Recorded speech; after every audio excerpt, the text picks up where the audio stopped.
Chauvin's attorney, Eric Nelson, is chipping away at the video to create reasonable doubt. Okay? He's questioning the real cause of George Floyd's death. He argues that Floyd died of a cardiac arrest resulting from drug use and pre-existing health conditions, including diabetes and high blood pressure, not the inability to breathe. So, his logic is that George wasn't murdered. He wasn't murdered, not even necessarily manslaughter. It wasn't that at all. It was his drug addiction. It was his poor health. It was everything but the knee on his neck. Hello, I'm Dr. Venus, your hot mess millionaire, and today I'm a little hot. I'm hot, okay? So let's just get that out the way. This is a very inflammatory conversation, okay? So I'm gonna walk it real slow because there are pieces that need to be addressed so that we don't get baited into reacting and allowing white supremacy to provoke us into taking actions that will burn this place to the ground. Okay, now before I get all up in the cut, a couple of announcements. If you are a content creator, Black woman, purpose-driven, you got something to say, please make sure you sign up for I'm starting this, a tech startup, Black women, content creators. And please make sure you opt in so you're always informed of the updates. I'll be showing when we show. I'm going to launch the web app first, so you can see what it looks like. It's going to be great.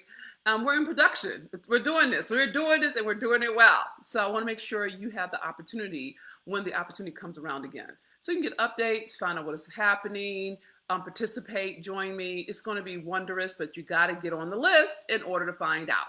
Okay?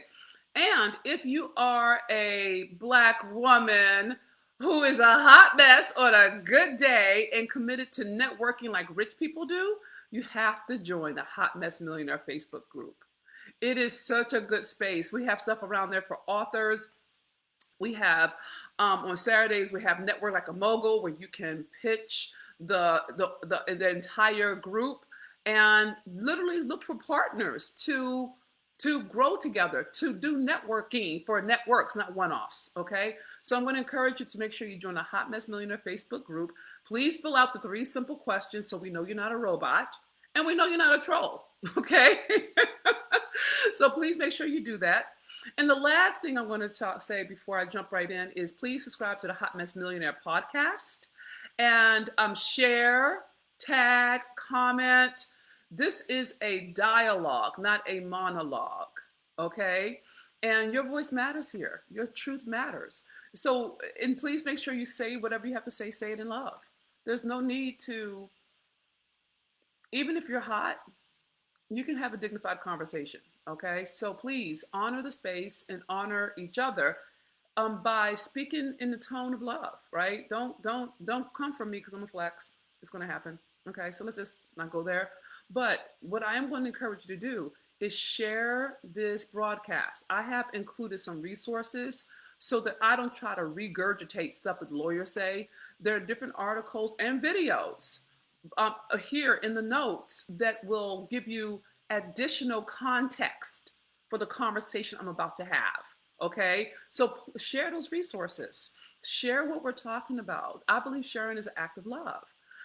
And we need it as we go through this whole trial thing, you know? So that's it. Make sure you share, you post, you tag people, and you participate. All right. So with that being said, girl, my. I want you to know when I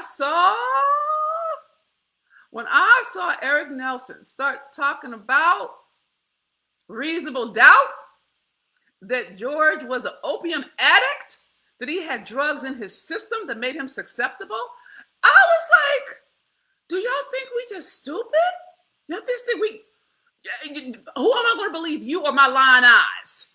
Okay, over 9 minutes, 9 minutes, neck to the knee, cutting off wind.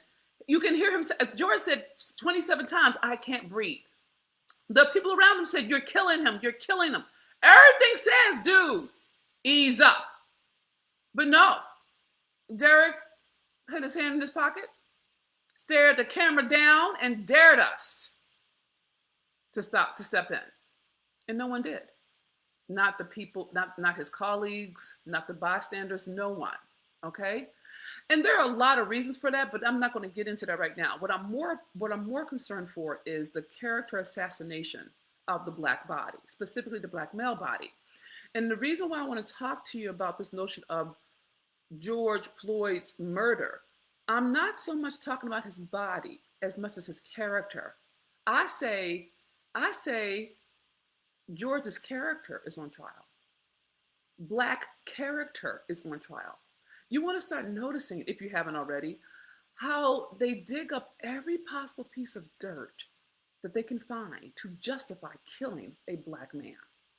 Just to justify it, like, oh, it's as if his life was he was destined for the jail anyway. He was destined for gang banging anyway. He was destined to die from drugs anyway. Why should we ruin a white man's life? Why should we send him to prison? He was just doing his job.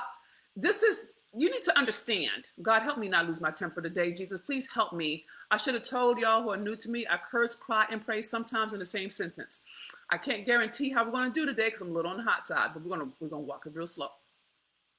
Since the inception of North America, the police have been the fundamental structure to oppress Black people. Now, we didn't call them the police back in the day. We called them the KKK, we called them the patrol, we called them the paddy wagon, we called them all kinds of things, okay? But fundamentally, embedded in the fabric of being American is being policed by white supremacy, being policed by white people, being policed by white men, okay? And it's so part of the boys in blue code, you know, the brothers in blue, that they beat each other up if they tell on each other.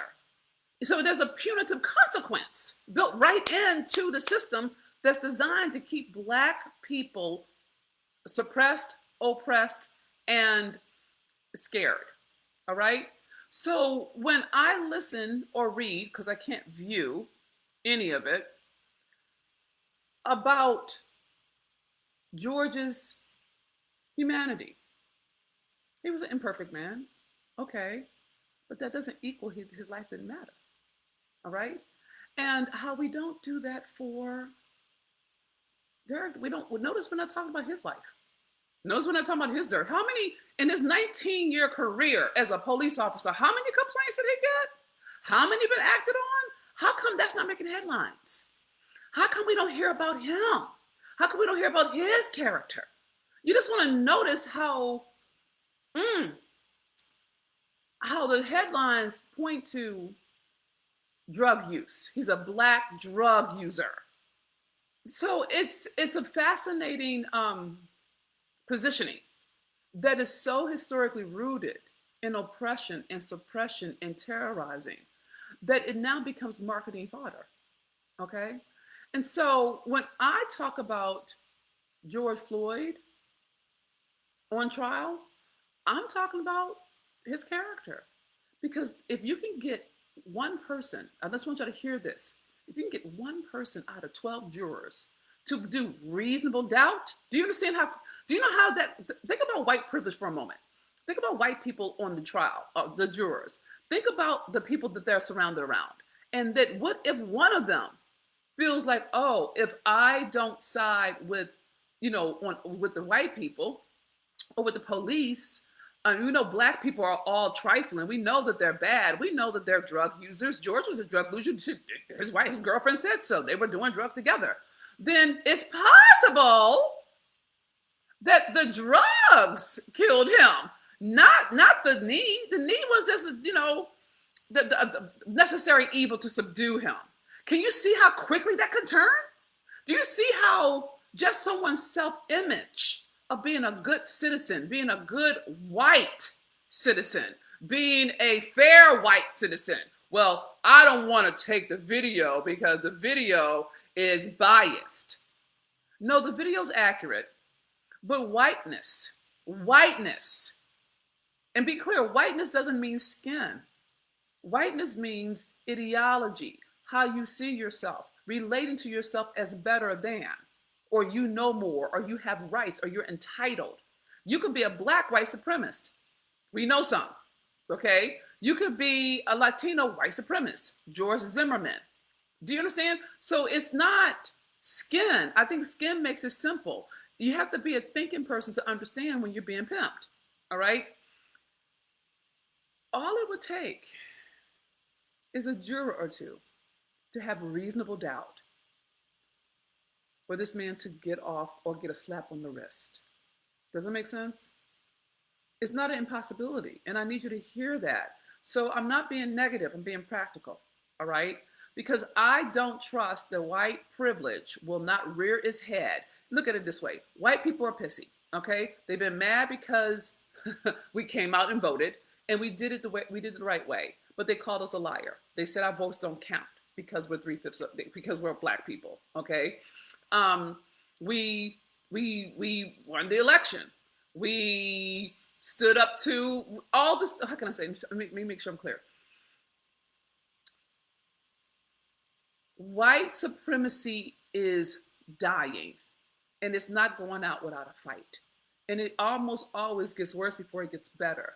And when something is kicking and screaming, it goes real ugly real quick. All right. And so I had to start thinking, what are we going to do if white supremacy or white privilege, be clear, white privilege, hey, white privilege decides that George was a drug addict. He brought it on his damn self. And Derek didn't do nothing wrong. He was just doing his job. And I want you to be very clear, that's a very possible outcome. That's a very possible outcome. I know the tape is out there. I've seen the tape. But this is the thing. And the thing is, I'm willing to be wrong, everybody. So hear my word. I'm willing to be wrong. And I have a number of amazing people in my tribe who are helping me understand that, don't give up hope. But I've been black too long to not account for the trickery and the level of self-indulgence of whiteness, to ignore the possibility, okay? And what I want you to be very clear of is this. Courthouses are not the same as the streets. Courthouses are designed to protect whiteness. They're designed to keep the status quo in place. That's what they're built for, that.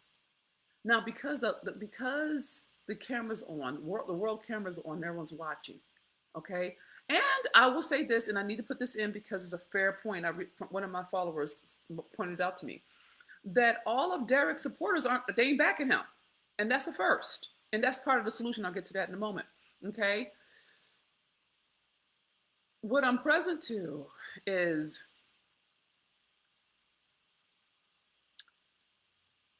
the world is literally changing. It's not even the same world we had 20 years ago, 50 years ago, okay? I was listening to an interview, oh God, what is his name? What is his name? Van Jones. I was listening to an interview and I included it, so check it out. It's a really gentle interview and I enjoyed the way he talked about it. He was talking about America changing and how white people are grieving, that their grandchildren will not look like their grandparents because the races are mixing, right? And he says that he thinks that some of this white rage, this white anger, is part of them grieving the loss of their privilege, of what they thought they had, that they didn't, whether they knew it or not, right? And I thought that was a very interesting point because I know I'm grieving. My brother transitioned from COVID, right? And my cousin transitioned recently. So grieving does evoke a whole history, a whole different kind of pain and anger. So I can hear that. And what he's pointing to is that white people are grieving the loss of the world as they know it, because it truly is changing. It's not, and I'm not suggesting good or bad, I'm saying just the demographics are changing, okay? So I'm gonna put that in the pipe. So I just wanna make sure I put that in just to have some compassion over here. That being said, and I honor that there is a loss and there's a grieving process, okay, on everybody's part for different things, for different reasons, just as human beings, right? What I tend to focus on as we let this trial unfurl is the dependency on villainizing Black people's character to justify murdering us. This has been going on since 1619. Okay? So let's take worst case scenario. Let's say he gets off. Let's just breathe through it. Okay, God. Let's say they find him not guilty. Or let's say, just for looking good purposes, they give him a very light sentence. Let me help you understand how bad this could go real quick. If you may have been born or not during the 1992 Rodney King verdict, when all four men got off because they said that Rodney King was a threat and they had to subdue him because he was angry and had all this superhuman strength, okay? 4 days of fires and burnings and all kinds of anger being acted out on the streets, okay? So that was then, and it did not have nearly the coverage that George Floyd's murder had, okay? Given that there are certain people who like to fan the flames, who are looking for a reason to, in my opinion, execute Black bodies, who are genuinely interested in a civil war. I want you to be very clear. This is what I believe, and I'm being cynical, so forgive me for all of my optimists. White supremacy, white privilege, whiteness is looking for a fight. It's looking for a way to get back on top. Think of it this way. They are so desperate that when I post things, I have people who have fake IDs come on to say the most provocative things to get a rise out of my people. And thank God my people don't respond to it. You know what I'm saying? Because we're not gullible. But the level, or even the stuff in Georgia, or all the 200 some odd laws trying to get passed around voting rights, okay? Do you understand how desperate you have to be to go to the lengths they're going to keep us oppressed? That lets me know that they know their fucking days are numbered. So I need you to know that. They know that their days are numbered. Second thing they're going to want to do is they're going to want to start a fight. Because if they can start a fight, it can justify them doing all kinds of shenanigans. That's everything from incarceration to group killings to blackening our names to cutting off our credit. I mean, my point is that they fight institutionally, not just with guns, small business loans. They fight. That's how white people fight. Okay, they go change the laws. We do it right. They change the rules. We're watching them do it in Georgia. Okay, so I say you and I have to get mentally and emotionally prepared for a non-guilty verdict or a really soft verdict, so they look like they're changing, but it's not a match for the crime, right? So let's take worst case scenario. We're praying for the best, but we're preparing for the worst. That he gets off. All right. Here's what we're going to do, and I've been thinking through it, and I've been reading about it, and I'm going to tell you what I think in terms of strategy. Okay. If this man gets off, what I'm taking on is not going outside for at least 3 days, because I know that people are going to be hot. They're going to be mad. And that is going to give the police the excuse to use force. Does that make sense? I hope you're picking up what I'm putting down. My first order of business is not to take action. Okay? If you take action, they're looking for a fight. Okay, so that's the first thing. The second thing that I have chosen to do as a strategy is to actually start documenting, not be so much writing, but start noticing or start looking at how can we actually go after the cops that weren't on trial. Did you catch that? Because they're an accessory. All right. Now, here's my logic. I want you to hear the logic, and I want to hear what you think about the logic. If we can hold the other officers to account and they lose their pension, they lose their jobs, they lose their security, they lose their insurance. When you have people lose stuff, that lets the other cops know that they could lose stuff. Does that make sense? And that would be a wonderful motivator for them to actually start speaking up instead of the brother in blue code, the blue code, okay? Because what's missing is some type of penalty, some type of accountability that has a consequence that they value. See, they may never, look, here's the thing. I'm gonna tell you how I think. I think white people, white supremacy, white privilege values money above everything else. I think white privilege, as far as I'm concerned, money is white privilege's God. So the jail time is not my concern. What I'm more interested in is hitting them where it hurts, which is their pension, their insurance, their paycheck. Those things are things that can be impacted.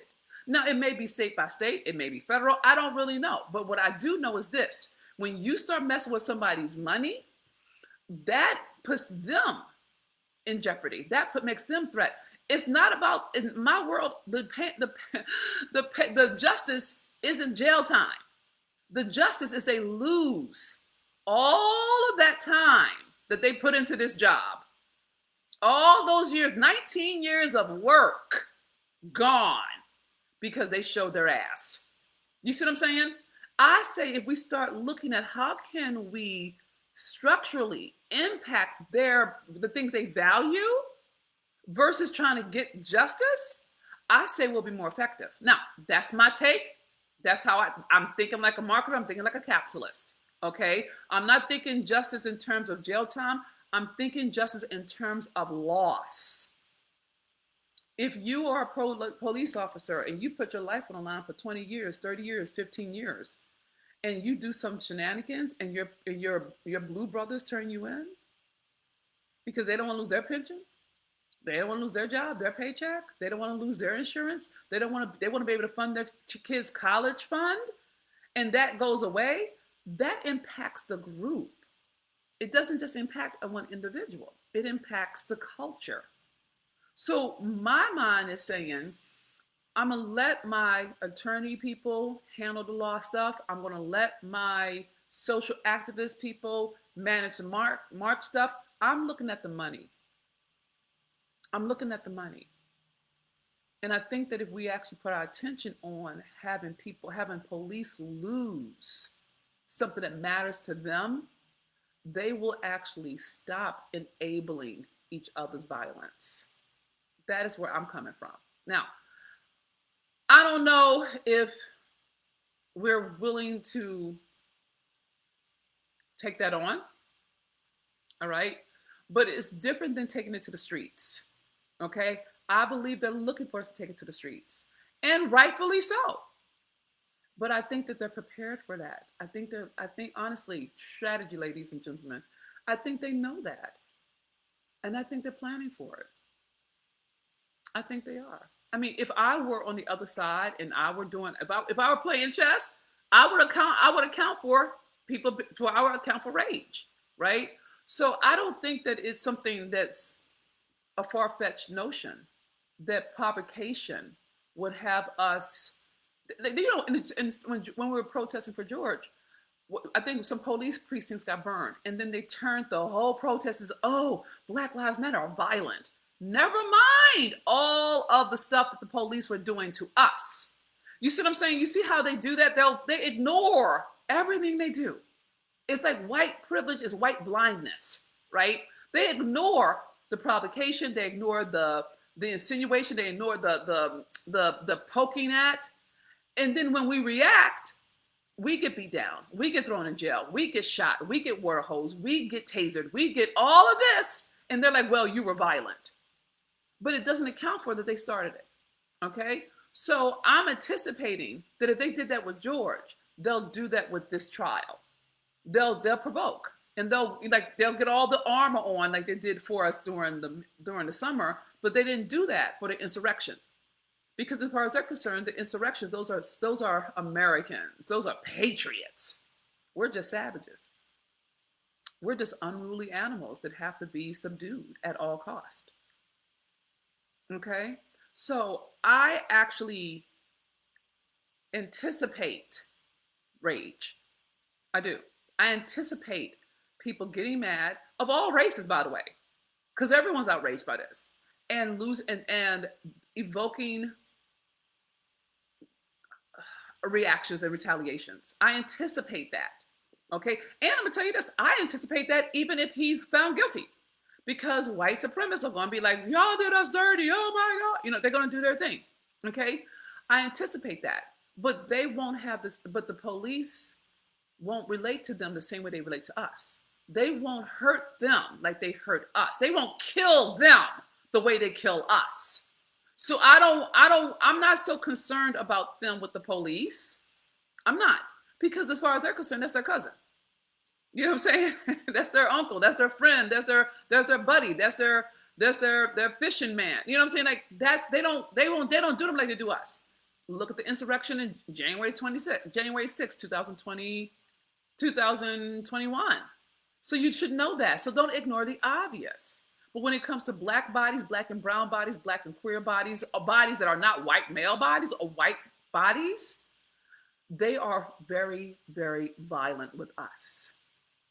And if there's no conviction, what I anticipate is that it's going to be open season for white police officers, and they will hunt us. I believe they will, because now they know they can get away with it because Derek got away with it. Okay? And so so I'm saying to you, don't let them pimp you. Don't let them play you. Anticipate, pray for the best, prepare for the worst. Don't go outside the first 3 or 4 days after the verdict, because it's unrealistic to think people won't be mad one way or the other, okay? But if you can remember that things get worse before they get better, and we actually start organizing ourselves around really holding the other police officers account in a way that impacts their money, their pension, their insurance, their health care, we now have another way that's very, very effective. It's not as glamorous as throwing someone into jail, but it's effective.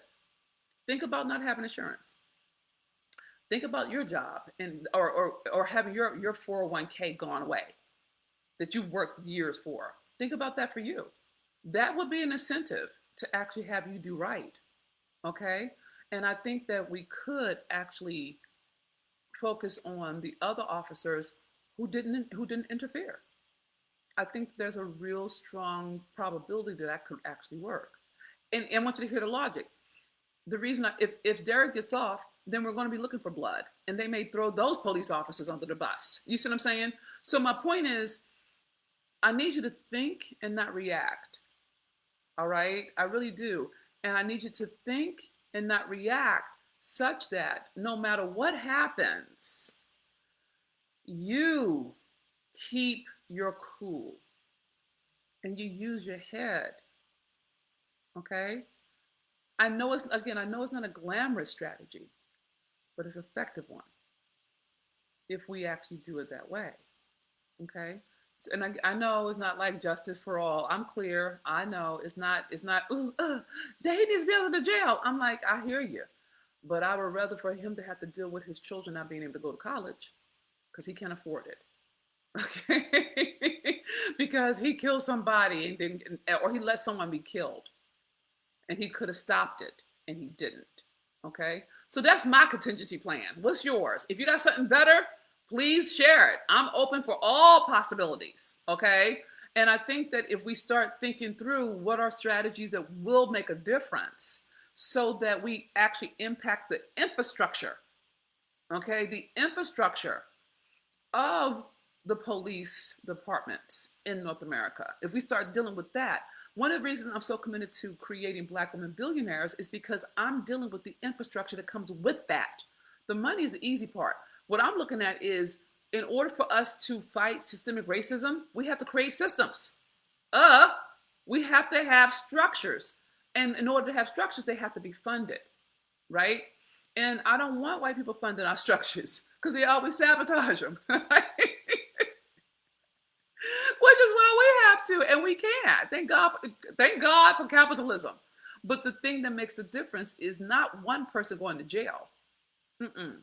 The thing that makes the difference is the actual fundamental shift in the structure, so that everybody else who doesn't go to jail doesn't do that action that's going to cost them personally in a very, very, very unrecoverable way.